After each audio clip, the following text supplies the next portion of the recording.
Bismillahirrahmanirrahim. Assalamualaikum warahmatullahi wabarakatuh. Baik, saya akan melanjutkan materi selanjutnya, yaitu postulat geometri. Postulat ini nanti akan melahirkan sebuah teorema yang bisa dipakai untuk membuktikan sebuah pernyataan. Dan postulat ini sering dipakai untuk menyimpulkan penalaran deduktif.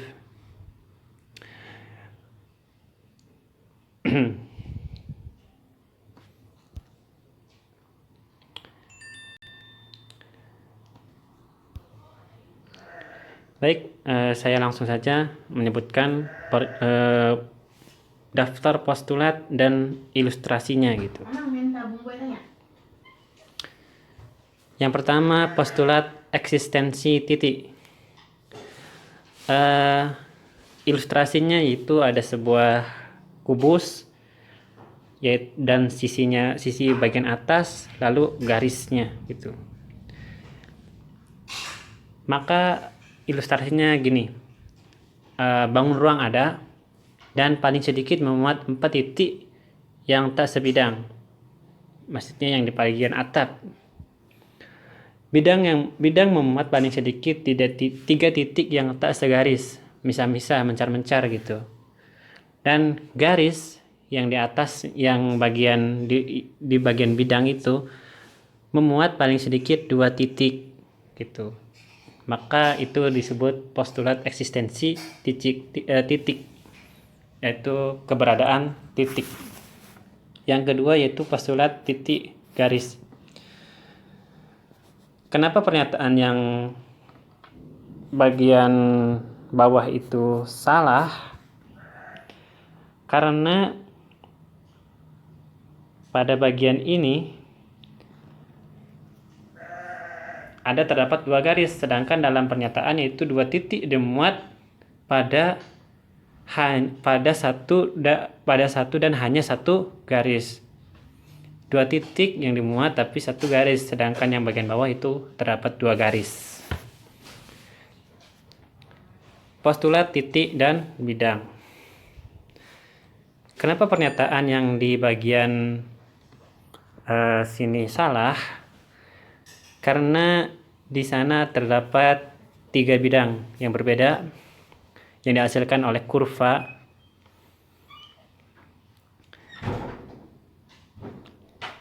yang tidak sesuai dengan definisi postulat titik bidang, yaitu 3 titik yang tak segaris, mencar, dimuat dalam 1 dan hanya 1 bidang, sedangkan yang bagian bawah itu ada 3 bidang.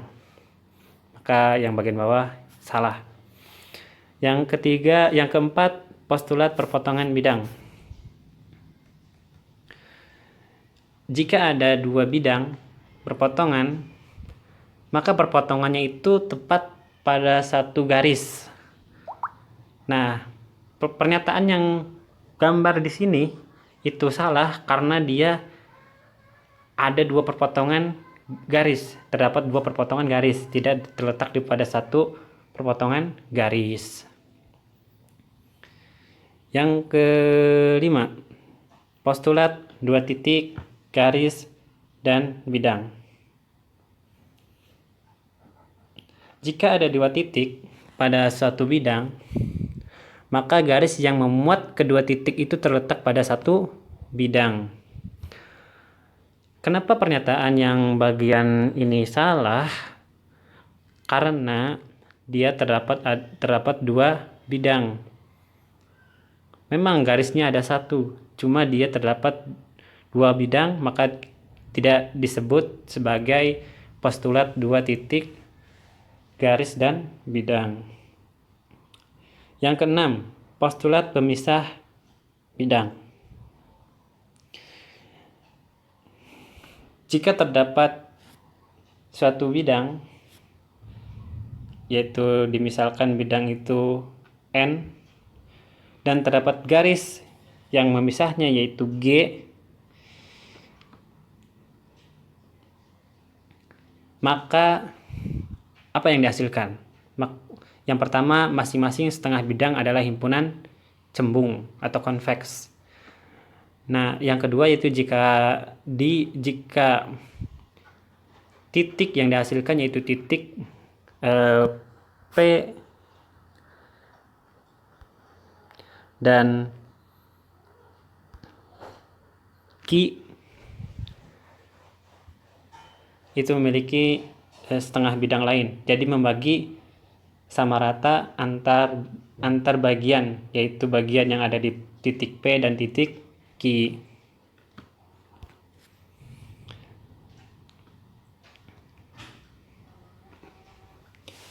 Selanjutnya postulat pemisah ruang.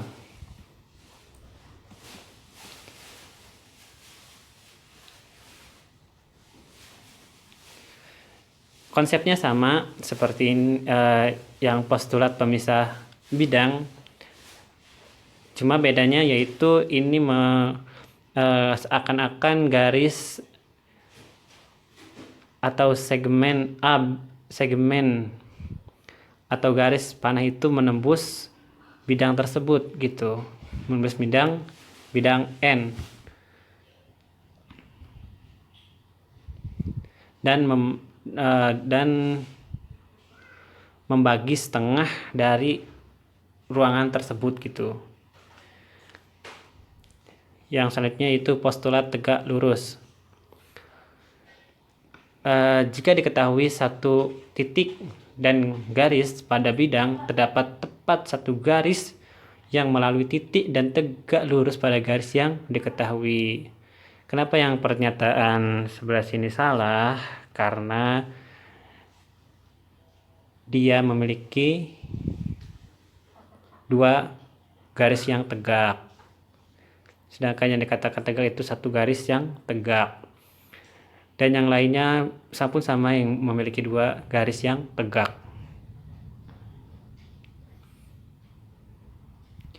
Dan dua titik yang tegak juga, yang memiliki dua titik dalam satu garis, maka pernyataan yang di bawah itu salah. Yang selanjutnya yaitu postulat penggaris.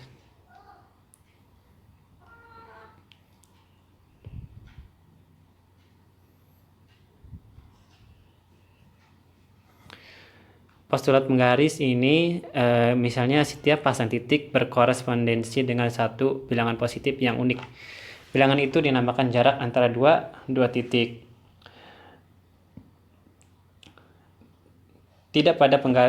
Dan ini tidak terjadi pada garis berpasangan satu-satu dengan bilangan real, sehingga jarak antara dua titik adalah nilai mutlak selisih bilangan yang bersesuaian. Contohnya misalnya AB sama dengan 3 dikurangi 10 gitu. Akan ada yang ke kiri dan ada ke kanan, itu kan berarti pengurangan sama dengan 10 kurangi 3. Itu jadi dia bisa ke kiri bisa ke kanan, itu sama aja nilainya gitu. Jadi nilai yang di samping kiri itu nilainya negatif dan samping kanan nilainya positif. Yang terakhir yaitu postulat busur derajat. Setiap sudut yang berkorespondensi dengan bilangan antara 0 sampai dengan 180 derajat secara unik yang disebut ukuran sudut. Misalkan P adalah satu titik pada tepi setengah bidang H. Bidang H ini. Tiap sinar pada setengah bidang itu atau dengan pangkal P dengan dipasangkan satu dengan 0 kurang dari N kurang dari lebih dari 180 sedemikian sehingga ukuran sudut yang terbentuk oleh pasangan sinar tak segaris dengan titik sudut P adalah nilai mutlak selisih bilangan yang bersesuaian. Untuk lebih jelasnya nanti bisa disimak penjelasan dari teman saya yaitu Triana Citra Lestari mengenai postulat yang sudah saya sampaikan tadi. Demikian yang bisa saya sampaikan, kurang lebihnya mohon maaf. Wassalamualaikum warahmatullahi wabarakatuh. Assalamualaikum warahmatullahi wabarakatuh. Perkenalkan, saya Triana Citra Lestari, ingin melanjutkan apa yang telah disampaikan oleh rekan saya tadi. Ada kumpulan postulat geometri Stanley R. Clement. Postulat keberadaan titik. Ruang itu ada dan paling sedikit memuat 4 titik tak sebidang dan tak segaris. Bidang memuat paling sedikit 3 titik, dan garis memuat paling sedikit 2 titik. Postulat titik garis. 2 titik dimuat oleh satu dan hanya satu garis. Postulat titik bidang. 3 titik tak segaris dimuat oleh satu dan hanya satu bidang. Postulat perpotongan bidang. Jika 2 bidang berpotongan, maka perpotongannya hanya satu garis. Postulat 2 titik garis bidang. Jika 2 titik pada bidang, maka garis yang memuat kedua titik itu juga pada bidang. Postulat pemisahan bidang. Misal, N adalah bidang dan G adalah garis pada N, suatu titik pada N, tidak pada G membentuk 2,5 bidang. Postulat pemisahan ruang. Misalkan, N adalah bidang dalam ruang, suatu titik di dalam ruang tidak pada bidang N membentuk setengah ruang. Postulat tegak lurus. Diketahui titik dan garis pada bidang, terdapat tepat satu garis melalui titik tegak lurus terhadap garis yang diketahui. Diketahui bidang dan titik tidak pada bidang itu, terdapat tepat satu garis melalui titik dan tegak lurus terhadap garis yang diketahui. Postulat penggaris. Untuk setiap pasang titik, berkorespondensi secara unik satu bilangan positif yang disebut jarak antara titik. Titik pada garis dapat dipasangkan satu-satu dengan bilangan real sehingga jarak antara dua titik adalah nilai mutlak selisih antara bilangan yang berhubungan. Postulat busur derajat. Masing-masing sudut berkorespondensi secara unik bilangan antara 0 dan 180 yang disebut ukuran sudut. Postulat kongruensi si. Jika dua sisi dan sudut yang diapitnya dari segitiga pertama kongruen berturut-turut dengan dua sisi dan satu sudut yang diapitnya dari segitiga kedua, maka dua segitiga itu kongruen. Postulat su. Jika dua sudut dan satu sisi yang diapitnya dari segitiga pertama kongruen berturut-turut dengan dua sudut dan satu sisi yang diapitnya dari segitiga kedua, maka dua segitiga itu kongruen. Postulat si. Jika semua sisi dari satu segitiga kongruen berturut-turut dengan semua sisi dari segitiga kedua, maka dua segitiga itu kongruen. Postulat pasangan segaris. Jika dua sudut membentuk pasangan segaris, kedua sudut saling suplemen. Postulat kesejajaran. Diketahui garis G dan titik P tidak pada G terdapat hanya satu garis melalui P sejajar G. Postulat ketidaksamaan segitiga. Jumlah dari panjang dari dua sisi suatu segitiga lebih besar dari panjang sisi yang ketiga. Postulat kesebangunan su. Jika tiga sudut dari satu segitiga kongruen dengan sudut dari segitiga kedua, maka dua segitiga itu kongruen. Postulat penambahan busur. Jika titik C pada AB, maka busur AC ditambah busur CB sama dengan busur AB. Postulat luas. Bilangan positif yang unik disebut luas dapat dikaitkan dengan daerah poligon. Luas daerah dinotasikan dengan A dalam kurung R. Postulat luas daerah kongruen. Jika dua persegi panjang atau dua segitiga kongruen, maka daerah yang dibatasinya mempunyai luas yang sama. Postulat penambahan luas. Jika daerah segi banyak merupakan gabungan dari N daerah poligon yang tidak bertumpuk, maka luasnya adalah jumlah luas dari N daerah tersebut. Postulat luas persegi panjang. Luas persegi panjang dengan panjang P dan lebar G adalah PG. Postulat volume. Setiap benda ruang terkait dengan unik satu bilangan positif yang disebut volume.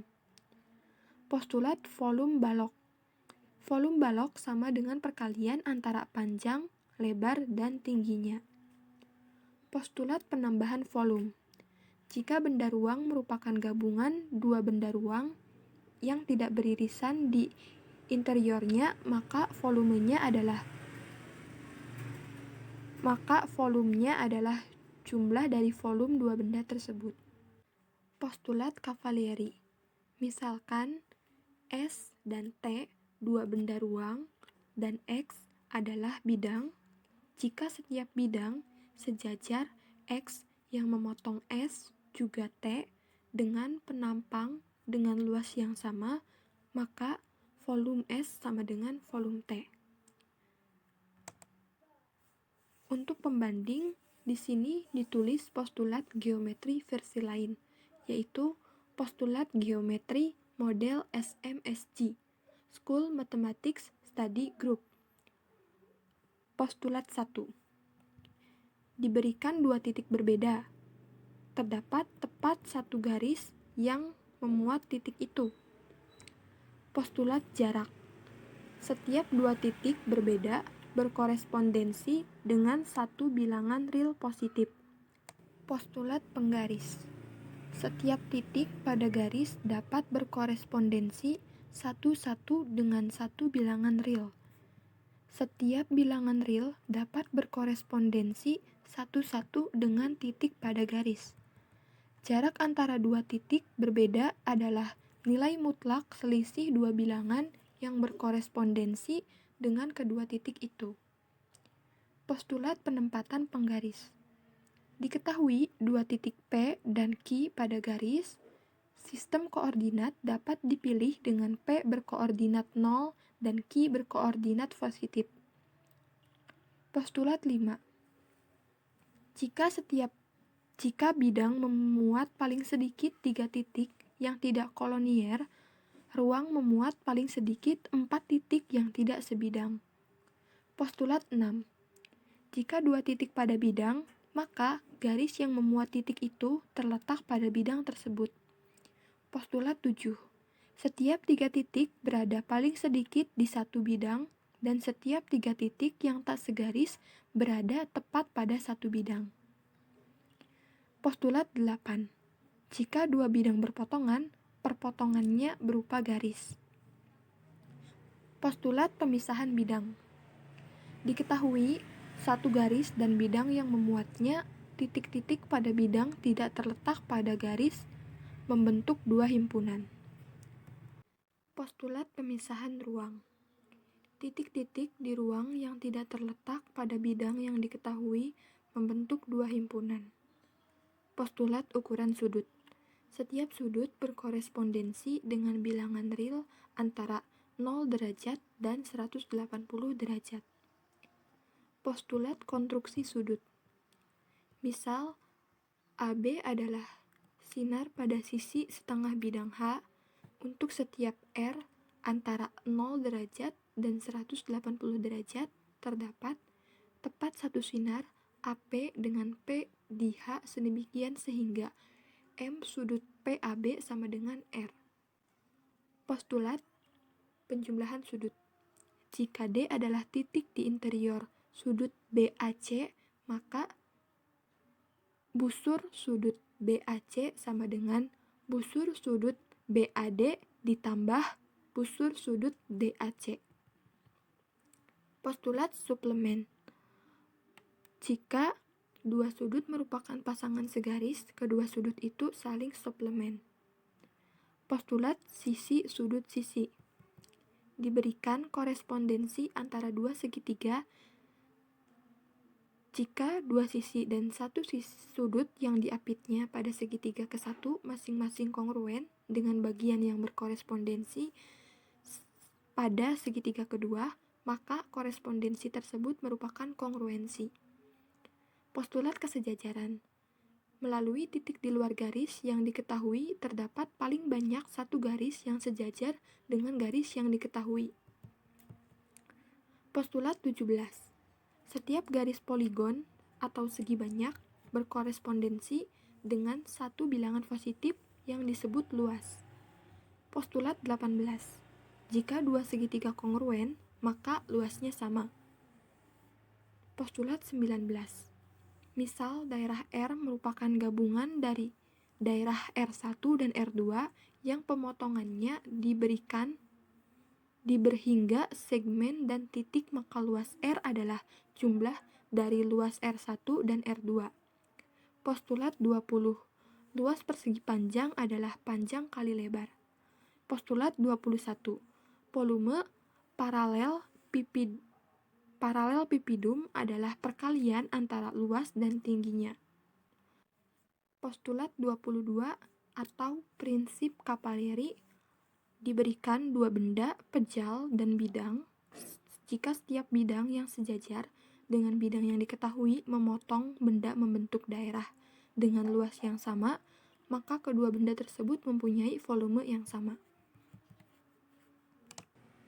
Dari kedua kelompok postulat geometri ini, nampak kelompok pertama lebih mudah dipahami dibandingkan postulat di kelompok kedua. Ada kemudahan seperti postulat kongruensi si dan postulat kongruensi su. Di kelompok pertama dinyatakan postulat, namun di kelompok 2 tidak ada, dan itu dinyatakan sebagai teorema dan tentu dituntut untuk dibuktikan.